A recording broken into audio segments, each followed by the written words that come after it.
hello ကဲ Miss စီမှာတကြံပြီးသွားပြီမယ်လို့မင်းကို Spider-Man mask တွေ Power Ranger တွေမှာထားလို့ Miss စီမှာပြန်ရောက်ပါပြီ Power Ranger ကတော့ size က130ကနေပြီးတော့150လာပါတယ်အယောင်ကတော့အပြာရောင်ရမယ်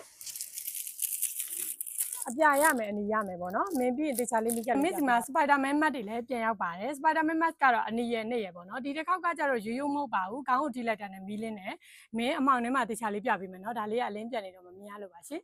ကဲဒါကကြတော့ခေါင်းကိုထိရင်မီးလင်းတဲ့ဟာပေါ့နော်သူကဒီနားလေးကိုထိပေးရတာပါအယောင်လိုင်းနေနေရတော့အပြာရောင်ထွက်တယ်အနီရောင်ထွက်တယ်ပေါ့နော်ဒါကတော့အနီရောင်မှာစမ်းပြပေးထားတာပါ Basic Controller ပါပါတယ်ကဲဒါကတော့ခေါင်းဆွဲအနက်ကိုပြပေးထားတာပေါ့နော်သူလည်းအတူတူပဲခါတိုင်းလိုပဲမေးစီနဲ့ထိန်းလို့ရတာပါမယ်ပြီးလို့ရှိရင်မီးလင်းတယ်ပေါ့နော်ဒီနားလေးကိုထိရင်မီးလင်းပါတယ်အယောင်ကတော့အပြာရောင်ထွက်မယ်အနီရောင်ထွက်မယ် quality ကရမ်းကောင်းပါတယ်ရှင်ဈေးနှုန်းကိုလည်းမင်းတဘူးကို3000နဲ့ပဲရောင်းပေးထားပါတယ်နော်ဒီလိုဘူးတွေနဲ့လာပါတယ်ကဲဒီလိုဘူးလေးနဲ့လာပါတယ်ရှင်ဒီမှာပါဒီလိုဘူးလေးနဲ့လာပါတယ်မင်းကြံသားနီးတုန်းကတော့တစ်ခေါက်ရောင်းပေးသေးရပေါ့နော်ဒါလေးဒီမျိုးလေးလာပါတယ်ရှင်ကျန်တို့မျိုးတွေရောင်းဝင်ချရပါတယ်တခြားမျိုးတွေကတော့ငိုလဲမှာပစ္စည်းပို့ပေးပါတယ်နော်